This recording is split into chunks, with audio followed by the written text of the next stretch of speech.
Hey guys, welcome back to learn to compete. My name is Hardev Singh Thakur और आज हम जिस टॉपिक की बात करेंगे वो है Keynes psychological law of consumption.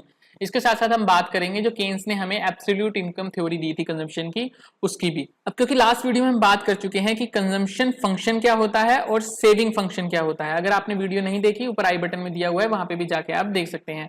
इसके अलावा आप प्लेलिस्ट में अगर जाएंगे, वहां पे आपको माइक्रो और मैक्रो की प्लेलिस्ट मिल जाएगी, जहां पे सीरियल वाइज वीडियोस दी हुई हैं। आप वहां पे जाके उसे देख सकते हैं। तो शुरू करते हैं हम Keynes psychological law of consumption. अब केन्स के साइकोलॉजिकल लॉ ऑफ कंजम्पशन को पढ़ने से पहले हमें पता होना चाहिए कंजम्पशन फंक्शन क्या होता है। आई होप आप लोगों ने वैसे वो वीडियो देख ली होगी, लेकिन अगर नहीं देखी है तो एक क्विक रिकैप ले लेते हैं हम कि कंजम्पशन फंक्शन के बारे में हमने क्या पढ़ा था। देखिए, कंजम्पशन फंक्शन के बारे में हमने पढ़ा था कंजम्पशन इज इक्वल टू में a प्लस बी वाई। यहाँ पे c है हमारा कंजम्पशन, a है हमारा ऑटोनोमस कंजम्पशन। ऑटोनोमस कंजम्पशन का मतलब होता है कि हमारी अगर इनकम को जीरो कर दिया जाए तब हमारा कंजम्पशन किसके इक्वल होगा, a के इक्वल होगा। यानी कि हम इन जीरो इनकम पे भी कुछ ना कुछ कंज्यूम कर रहे होंगे और उसी कंजम्पशन को हम ऑटोनोमस कंजम्पशन कहते हैं, जिसे हम a से डोनेट करते हैं। यहाँ पे b है हमारा मार्जिनल प्रोपेंसिटी टू कंज्यूम। यानी कि इसका क्या मतलब है कि हमारी अगर इनकम चेंज हो रही है तो हमारे कंजम्पशन में कितना चेंज आएगा वो हमें बताता है मार्जिनल प्रोपेंसिटी टू कंज्यूम, और इसे ही हम कंजम्पशन लाइन का स्लोप भी कहते हैं। मार्जिनल प्रोपेंसिटी टू कंज्यूम को हम कंजम्पशन लाइन का स्लोप भी कहते हैं। और वाई होती है हमारी इनकम, जिसे हम डिस्पोजेबल इनकम भी कहते हैं। डिस्पोजेबल इनकम का क्या मतलब है कि जब हम अपनी इनकम में से टैक्स घटा दें तो हमारे पास जो खर्चने के लिए इनकम बचती है उसे हम डिस्पोजेबल इनकम कहते हैं। तो ये था हमारा कंजम्पशन फंक्शन जिसके बारे में हमने पढ़ा था। ये हमने डायग्राम के बारे में पढ़ा था। यहाँ पे ये हमारी कंजम्पशन लाइन थी, ये हमारी इनकम लाइन थी, और ये वो पॉइंट था जहां पे हमारा कंजम्पशन इनकम के इक्वल होता है। और इस पॉइंट को हमने क्या कहा था, ब्रेक इवन पॉइंट कहा था। इस पॉइंट से पहले क्या था, हमारी इनकम कम होती है पर हम कंज्यूम ज्यादा कर रहे होते हैं, यानी कि हम डिस सेविंग कर रहे होते हैं। और इस पॉइंट के बाद क्या था कि हमारी इनकम बढ़ जाती है पर हमारा कंजम्पशन कम होता है, यानी कि इसके बाद हम सेविंग कर रहे होते हैं। ठीक है, इसके साथ साथ मैंने आपको टेबल के बारे में बताया था कि जैसे जैसे हमारी इनकम बढ़ रही है वैसे वैसे हमारा कंजम्पशन बढ़ रहा है, लेकिन जो हमारा कंजम्पशन है वो कम अमाउंट में बढ़ता है। इसीलिए जो हमारा मार्जिन प्रोपेंसिटी टू कंज्यूम है वो लेस देन 1 होता है।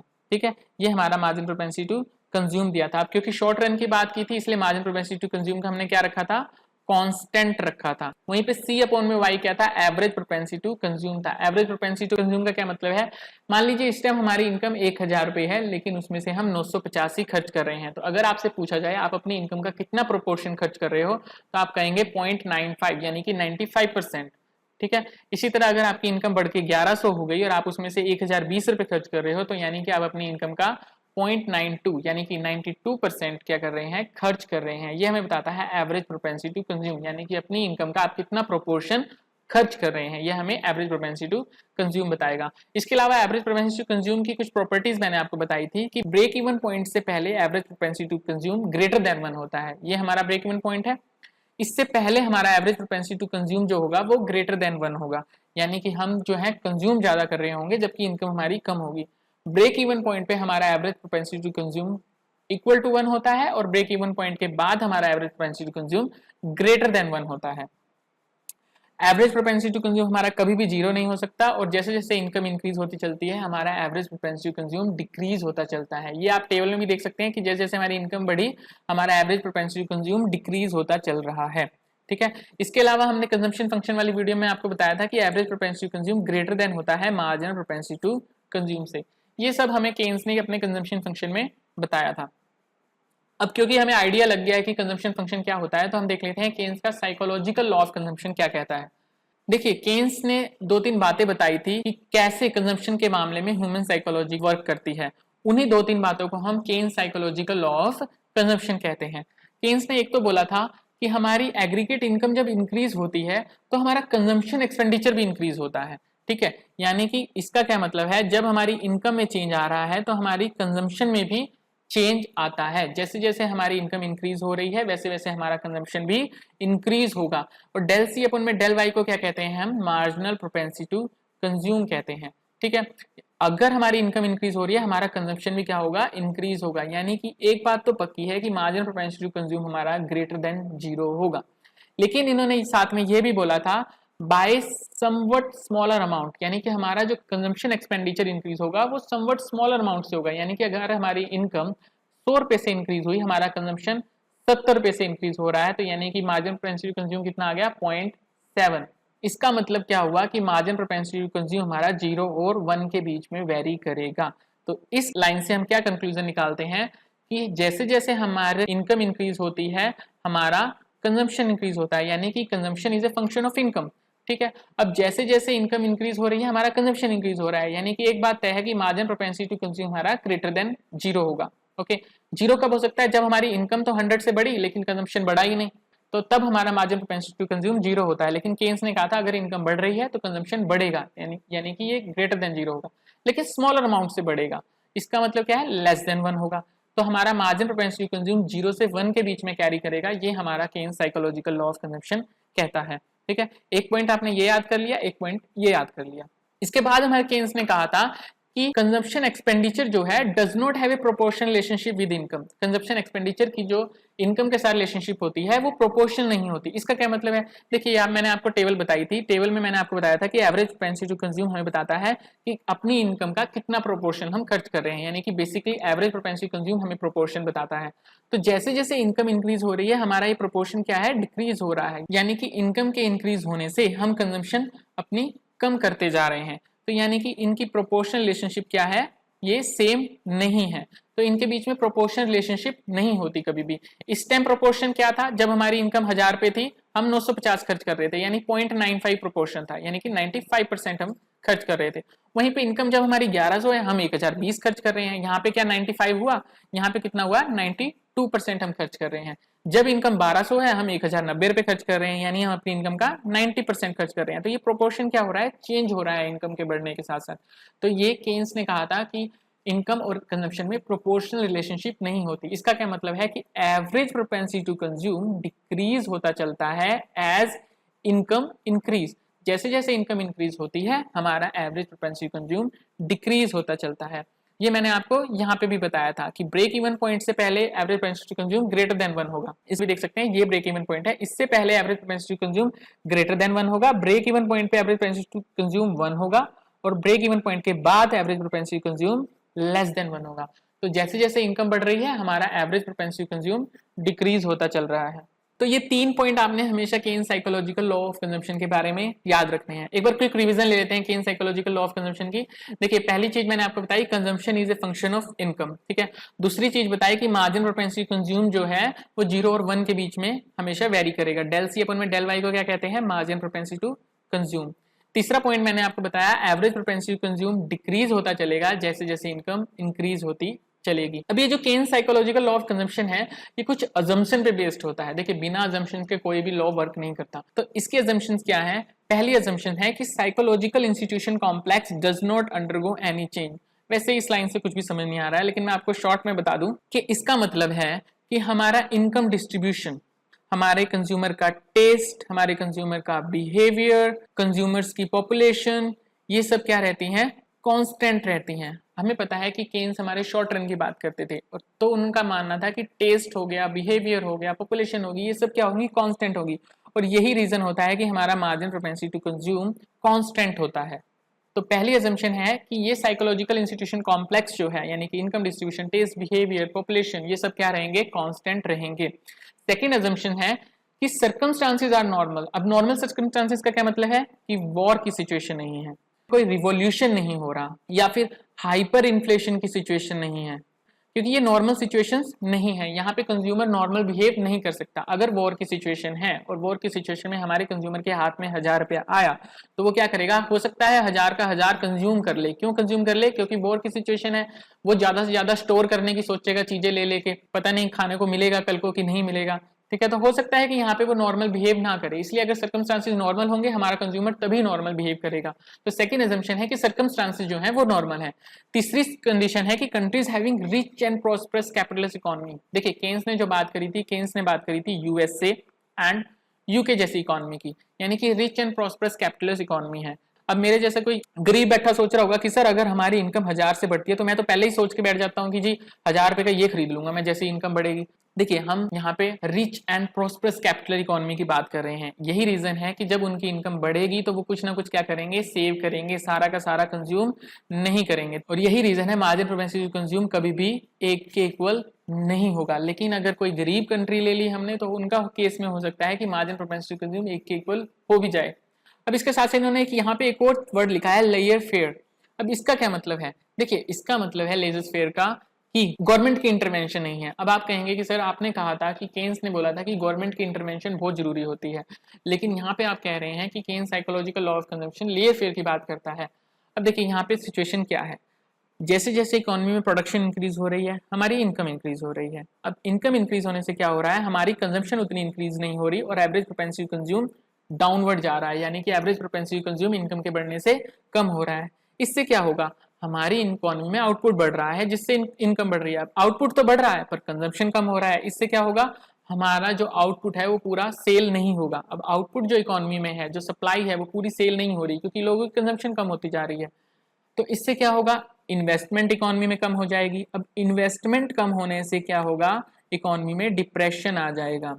अब ये सारी सिचुएशन थी कब तक की, जब हमारी गवर्नमेंट ने इंटरफेयर नहीं किया था। हमारी इकोनॉमी ऐसे ही मूव करती है अगर लेयर फेयर की सिचुएशन हो। इसी तरीके से हमारा Keynes psychological law of consumption work करेगा। ठीक है, अब यहाँ पे जब डिप्रेशन आ गया तो हमारी गवर्नमेंट का रोल क्या हो जाता है, इंक्रीज हो जाता है। यहाँ पे केन्स ने हमें कहा था कि गवर्नमेंट को इंटरफेयर करना पड़ेगा और इंटरफेयर करके हमारी इन्वेस्टमेंट को इंक्रीज करना पड़ेगा। अब क्योंकि इन्वेस्टमेंट एक्सपेंडिचर बढ़ेगा तो यानी कि इसका मतलब है हमारे इन्वेस्टमेंट कंजम्पशन भी बढ़ रहा है। कंजम्पशन कौन सा होता है, एक कंज्यूमेबल गुड्स पे होता है, एक इन्वेस्टमेंट गुड्स पे होता है। तो जैसे जैसे इन्वेस्टमेंट बढ़ेगा हमारा एक तरह से कंजम्पशन बढ़ेगा। यहाँ पे इसीलिए गवर्नमेंट इंटरवेंशन की जरूरत होती है। तो ये 3 अजम्पशन है जिसपे हमारा Keynes psychological law of consumption जो है वो वर्क करता है। अब इसकी कुछ इंपॉर्टेंस है। इसकी इंपॉर्टेंस क्या है, पहले इंपॉर्टेंस ये है कि ये हमारी एवरेज प्रोपेंसिटी टू कंज्यूम की इंपॉर्टेंस को बताता है। क्यों, क्योंकि इकोनॉमी में जैसे जैसे सप्लाई बढ़ रही है, आउटपुट बढ़ रहा है, इनकम बढ़ रही है, लेकिन हमारा एवरेज प्रोपेंसिटी टू कंज्यूम कम हो रहा है। अब कंजम्पशन कम होने से मैंने आपको बताया इन्वेस्टमेंट कम हो जाएगी और इन्वेस्टमेंट कम होने से इकोनॉमी में डिप्रेशन आ जाएगा। तो ये हमें हेल्प करता है इसको समझने में कि इकोनॉमी में बेसिकली डिप्रेशन क्यों आता है। दूसरी चीज है ये इनवैलिडेट करता है सेल्स लॉ को। सेल्स लॉ ने हमें क्या कहा था कि supply creates its own demand. ठीक है, केन्स लॉ ने कहा था आप सप्लाई कीजिए, डिमांड अपने आप बढ़ जाएगी। लेकिन ये लॉ क्या कहता है कि सप्लाई तो बढ़ रही है, सप्लाई बढ़ने से इनकम भी बढ़ रही है, पर इनकम बढ़ने से लोगों की कंजम्पशन उतनी नहीं बढ़ रही है, यानी कि डिमांड उतनी नहीं बढ़ रही है। तो सप्लाई जो है चाहे आप बढ़ा लीजिए, डिमांड उतनी नहीं बढ़ेगी। तो ये इनवैलिडेट करता है सेल्स लॉ को। तीसरी चीज है it explain the turning point of trade cycle. ये ट्रेड साइकिल का टर्निंग पॉइंट बताता है। क्यों, क्योंकि इकोनॉमी में अगर बूम होगा, बूम होने से क्या मतलब है कि इकोनॉमी में इनकम बढ़ रही है, इनकम से क्या हो रहा है, कंजम्पशन बढ़ रही है, लेकिन उतने प्रोपोर्शन में नहीं बढ़ रही। इस वजह से इकोनॉमी में इन्वेस्टमेंट कम हो जाएगी, इन्वेस्टमेंट कम होने से हम डिप्रेशन में आ जाएंगे। बूम से हम कहाँ चले गए, डिप्रेशन में चले गए। अब डिप्रेशन में क्या होगा, इनकम कम हो जाएगी, इनकम कम होने से हमारी कंजम्पशन कम हो जाएगी। लेकिन जिस तरीके से इनकम बढ़ने पे कंजम्पशन उतनी मात्रा में नहीं बढ़ा था, इसी तरह इनकम कम होने पे भी कंजम्पशन उतनी मात्रा में कम नहीं होगा और इससे क्या होगा, इन्वेस्टमेंट बढ़ जाएगी। इन्वेस्टमेंट बढ़ने से हम वापस बूम में आ जाएंगे। तो इस तरीके से ये ट्रेड साइकिल के टर्निंग पॉइंट भी एक्सप्लेन करता है। फोर्थ पॉइंट है it help to explain the process of income generation from investment. अब ये इन्वेस्टमेंट से बताता है हम कि कितनी इनकम जनरेट कर सकते हैं। कैसे, देखिए मैंने आपको बताया था कि केन्स ने हमें दिया था इन्वेस्टमेंट मल्टीप्लायर। इन्वेस्टमेंट मल्टीप्लायर में उसने किसका यूज किया था, मार्जिनल प्रोपेंसिटी टू कंज्यूम का यूज किया था। डेल वाई अपॉन में del I is equal to में मार्जिन प्रोपेंसिटी टू कंज्यूम। इसी मार्जिन प्रोपेंसिटी टू कंज्यूम से हम बता सकते हैं कि अगर हमारी इन्वेस्टमेंट बढ़ रही है तो इकोनॉमी में इनकम कितनी जनरेट होगी। ठीक है, क्योंकि डेल वाई किसके इक्वल हो जाएगा, 1 अपॉन में 1 माइनस एमपीसी इंटू में डेल आई। तो अगर हमारी इन्वेस्टमेंट हमें पता है कितनी हम कर रहे हैं और मार्जिन प्रोपेंसिटी टू कंज्यूम पता है, तो हम बता सकते हैं कि इकोनॉमी में इनकम कितनी जनरेट होने वाली है। तो ये सब क्या हो गई, इंपॉर्टेंस होगी केन्स के साइकोलॉजिकल लॉ ऑफ कंजम्पशन की। अब बात आती है एब्सोल्यूट इनकम हाइपोथेसिस की। देखिए बेसिकली है क्या, केन्स का साइकोलॉजिकल लॉ ऑफ कंजम्पशन और एब्सोल्यूट इनकम थ्योरी सेम सी हैं, लेकिन एब्सोल्यूट इनकम हाइपोथेसिस की अगर पर्टिकुलरली बात की जाए तो ये 3 बातें बताती है। पहली कि current absolute consumption is related as a rule and on the average to the current real income, यानी कि करंट एब्सोल्यूट कंजम्पशन जो है कंज्यूमर की वो करंट रियल इनकम पे डिपेंड करती है। रियल इनकम का क्या मतलब है, यहाँ पे डिस्पोजेबल इनकम की हम यहाँ पे बात कर रहे हैं। अब डिस्पोजेबल इनकम का क्या मतलब है कि इनकम में से अगर हम टैक्स निकाल दें, जो हमारे पास खर्चने के लिए पैसा बचा है उस पर डिपेंड करती है हमारी कंजम्पशन, यानी कि हमारी करंट कंजम्पशन करंट इनकम पे डिपेंड करती है। जबकि इसके बाद जो थ्योरी आई थी उन्होंने कहा था करंट इनकम पे डिपेंड नहीं करती, लाइफ टाइम इनकम पे डिपेंड करती है, परमानेंट इनकम पे डिपेंड करती है, या फिर रिलेटिव इनकम पे डिपेंड करती है। ये डिफरेंट थ्योरी आई थी इसके बाद। सेकंड चीज क्या बताती है absolute income theory, consumption income relationship is reversible. इसका क्या मतलब है, देखिए ये मैंने आपको डायग्राम बताया था, ये हमारी कंजम्पशन लाइन थी, ये हमारी इनकम लाइन थी। इस तरीके से जैसे जैसे इनकम बढ़ रही थी हमारी कंजम्पशन इंक्रीज हो रही थी। तो केन्स ने कहा था कि अगर हमारी इनकम डिक्रीज होगी तो इसी पाथ को फॉलो करेगा हमारा कंज्यूमर, जिस पाथ से वो ऊपर कंजम्पशन इंक्रीज करता गया है। लेकिन इसके बाद जो थ्योरी आई थी उन्होंने कहा था कि अगर हमारी कंज्यूमर की कंजम्पशन यहाँ तक बढ़ गई है इनकम बढ़ने से, तो वापस नीचे उसी लेवल पे नहीं जाएगा, वो ये वाला पाथ फॉलो करेगा। क्यों?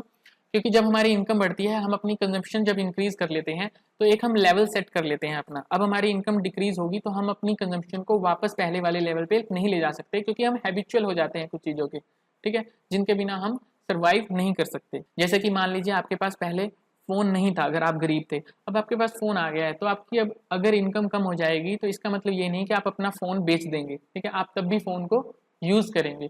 इस तरीके से क्या होता है, हम सेम कंजम्पशन लाइन को फॉलो नहीं करते, यानी कि जब हमारी इनकम जैसे बढ़ने पे अगर हम इस पाथ पे गए हैं तो इनकम कम होने पे हम सेम पाथ पे वापस नहीं आते। लेकिन केन्स ने कहा था कि कंजम्पशन इनकम रिलेशनशिप रिवर्सिबल होती है, यानी कि people will reduce consumption where their income falls exactly along the same path as is followed where there is a rise in income, यानी कि पीपल जो है सेम पाथ फॉलो करते हैं, जब उनकी इनकम इंक्रीज हुई थी तब उन्होंने जो पाथ यूज किया था। जबकि इसके बाद जो थ्योरी आई थी उन्होंने इस बात को रिजेक्ट कर दिया था। तीसरी चीज केन्स ने बोली थी कि consumer spending pattern are determined autonomously. इसका क्या मतलब है, देखिए इस थ्योरी का मतलब है एब्सोल्यूट इनकम हाइपोथेसिस हम कहते हैं, यानी कि कंज्यूमर का जो बिहेवियर है कंजम्पशन वो उसके खुद पे डिपेंड करता है, यानी कि ये एब्सोल्यूट है, रिलेटिव नहीं है, यानी कि उसके कंजम्पशन डिसीजन जो होगा वो किसी और चीज पे डिपेंड नहीं करेगा, उसकी खुद की इनकम पे डिपेंड करेगा और किसी चीज पे नहीं। ऐसा नहीं होगा कि सब लोग मोबाइल खरीद रहे हैं तो मैं भी मोबाइल खरीद लूँ, सब लोग कार खरीद रहे हैं तो मैं भी कार खरीद लूँ, तो उसके कंजम्पशन डिसीजन जो होगा वो इंडिपेंडेंट टू अदर्स होता है। ये हमें कहती है एब्सोल्यूट इनकम हाइपोथेसिस। तो अब तक हमने बात करी केन्स के साइकोलॉजिकल लॉ के बारे में, उसके बाद हमने बात करी उसकी इम्पोर्टेंस के बारे में, ठीक है, उसके बाद हमने बात करी एब्सोल्यूट इनकम हाइपोथेसिस के बारे में। अब हम कंजम्पशन फंक्शन के बारे में एक इंपॉर्टेंट चीज समझ लेते हैं। देखिए मान लीजिए ये हमारा कंजम्पशन फंक्शन है, ये हमारी कंजम्पशन है, ये हमारी ऑटोनोमस कंजम्पशन है, ये हमारी मार्जिन प्रोपेंसिटी टू कंज्यूम है, जिसे हम स्लोप भी कहते हैं कंजम्पशन लाइन का, ये हमारी डिस्पोजेबल इनकम है। और ये हमारे हो गया डायग्राम, ठीक है, ये हमारी कंजम्पशन लाइन, ये हमारी इनकम लाइन, ये हमारी ऑटोनोमस कंजम्पशन। मान लीजिए कंजम्पशन फंक्शन में चेंज आ जाता है, क्या चेंज आ जाता है, यहाँ पे हमने ऑटोनोमस कंजम्पशन चेंज कर दी, यहाँ पे 40 थी, यहाँ पे 60 होगी, तब हमारा फिगर कैसा होगा। देखिए अगर हमारी ऑटोनोमस कंजम्पशन पहले ये थी जो कि बढ़ के अब 60 हो गई है 40 से, तो ये लाइन क्या हो गई, पैरेलल शिफ्ट हो गई, यहाँ पहले 40 थी ऑटोनोमस कंजम्पशन, अब यहाँ पे आ गई है यानी कि 60 हो गई है। अब दूसरा क्वेश्चन ये आता है ये पैरेलल ही शिफ्ट क्यों करी, क्योंकि आप ये देख सकते हैं ये क्या है, मार्जिनल प्रोपेंसिटी टू कंज्यूम है, जिसे हम क्या कहते हैं, स्लोप भी कहते हैं कंजम्पशन लाइन का, जो कि यहाँ पे भी 0.5 था, यहाँ भी 0.5 है, यानी कि स्लोप जो है कंजम्पशन लाइन का वो सेम रहा। अब क्योंकि स्लोप सेम है तो ये एक दूसरे के पैरेलल शिफ्ट करेंगी, ठीक है। अब अगर मान लीजिए कंजम्पशन फंक्शन में ये चेंज आया होता है कि हमने ऑटोनोमस कंजम्पशन तो सेम रखी है, जैसे यहाँ 40 थी वैसे ही यहाँ 40 रखी है, लेकिन हमने स्लोप चेंज कर दिया, यानी कि हमने मार्जिनल प्रोपेंसिटी टू कंज्यूम को चेंज कर दिया होता, तब हमारे कंजम्पशन लाइन में क्या चेंज आता। देखिए हमारी ऑटोनोमस क्या है, सेम की सेम रही, 40 पहले थी 40 अब रही, तो यानी कि ये स्टार्टिंग पॉइंट तो हमारा सेम रहेगा, लेकिन हमारा स्लोप चेंज हो गया, स्लोप पहले 0.5 था उससे बढ़ के 0.8 हो गया, यहाँ पे 0.5 था, यहाँ पे कितना हो गया 0.8 हो गया, यानी कि हमारी कंजम्पशन लाइन क्या हो गई, आउटवर्ड रोटेट हो गई। वहीं पे अगर ये 0.5 से घट के 0.3 हो जाता तो ये इनवर्ड रोटेट हो जाती। इस तरीके से कंजम्पशन लाइन हमारी वेरी करती है। अगर मान लीजिए दोनों ही चेंज हो जाएं, मान लीजिए हमारी ऑटोनोमस कंजम्पशन 40 से बढ़ के 60 हो गई और हमारा मार्जिन प्रोपेंसिटी कंज्यूम 0.5 से बढ़ के 0.8 हो गया, यानी दोनों चीजें चेंज हो गई, तब क्या होगा, तो आप देख सकते हैं ये हमारी 40 ऑटोनोमस कंजम्पशन थी, इससे बढ़ के ये 60 हो गई, ठीक है, ये चीज हमारी पता लगी, हमारा स्टार्टिंग पॉइंट चेंज हुआ है, क्यों, क्योंकि हमारी ऑटोनोमस कंजम्पशन चेंज हुई है। वहीं पे ये पैरेलल शिफ्ट नहीं करी क्योंकि स्लोप भी चेंज हो गया, स्लोप पहले 0.5 था, यानी कि इस लाइन का स्लोप 0.5 है, इसका 0.8 है, अब स्लोप क्योंकि चेंज हुआ है इसलिए ये पैरेलल शिफ्ट नहीं करी। आप देख सकते हैं यहाँ पे जैसे जैसे ऊपर को जा रही है डिस्टेंस चेंज हो रहा है, क्योंकि इसका स्लोप अलग है, इसका स्लोप अलग है। तो इस तरीके से हमारा कंजम्पशन फंक्शन, आई होप आप लोगों को समझ में आ गया होगा। तो एक बार एक क्विक रिकैप ले लेते हैं। पहली बात मैंने आपको बताई, केन साइकोलॉजिकल लॉ ऑफ कंजम्पशन कहता है कि जैसे जैसे इनकम बढ़ेगी हमारी कंजम्पशन बढ़ेगी, बट कम अमाउंट में बढ़ेगी, इसीलिए हमारा मार्जिन प्रोपेंसिटी कंज्यूम 0 से 1 के बीच में वेरी करता है। इसके साथ इन्होंने बोला था कि इनकम और कंजम्पशन की रिलेशनशिप जो होती है वो प्रोपोर्शनल नहीं होती, यानी कि average propensity consume decrease as income increase. अब ये सब किस चीज पे बेस्ड था? कुछ अजम्पशन पे बेस्ड था। पहली अजम्पशन थी कि psychological institution complex does not undergo any change, यानी कि income distribution, taste, habit, population, ये सब क्या रहते हैं? कांस्टेंट रहते हैं, और इसी वजह से हमारा मार्जिन प्रोपेंसिटी टू कंज्यूम भी क्या रहता है? कांस्टेंट रहता है। सर्कमस्टेंसेस नॉर्मल है, यानी वॉर की सिचुएशन नहीं है, रिवोल्यूशन की सिचुएशन नहीं है, हाइपर इन्फ्लेशन की सिचुएशन नहीं है। तीसरा था countries having rich and prosperous capitalist economy, ठीक है, ये चीज भी आपने याद रखनी है। साथ में लेइजे फेयर की सिचुएशन थी। उसके बाद हमने बात करी एब्सोल्यूट इनकम हाइपोथेसिस की। एब्सोल्यूट इनकम हाइपोथेसिस क्या कहती है कि करंट कंजम्पशन हमारा करंट इनकम पे डिपेंड करेगा। जो पाथ हम इनकम बढ़ते टाइम कंजम्पशन का फॉलो करते हैं, वही इनकम घटते टाइम हम कंजम्पशन का सेम पाथ फॉलो करेंगे। तीसरी चीज इसने बोली थी कि कंज्यूमर की स्पेंडिंग पैटर्न जो है वो उसके खुद के डिसीजन पे डिपेंड करता है, ये रिलेटिव कंसेप्ट नहीं होता, यानी कि दूसरे क्या डिसीजन ले रहे हैं उस पर डिपेंड नहीं करता, ये एब्सोल्यूट होता है। तो ये तीन चीजें आपने याद करनी है। तो आई होप आप लोगों को इसमें सब कुछ समझ में आ गया होगा। फिर भी कोई कंफ्यूजन है, आई नो वीडियो बड़ी हो गई है, कुछ पॉइंट रह गए होंगे, कुछ पॉइंट आपको अच्छे से समझ नहीं आए होंगे, एक बार वीडियो को फिर से देखिएगा। अगर फिर भी कंफ्यूजन रहती है कमेंट बॉक्स में जरूर लिखिएगा। तो मिलते हैं नेक्स्ट वीडियो में, तब तक बी सेफ, कीप लर्निंग। जय हिंद, धन्यवाद।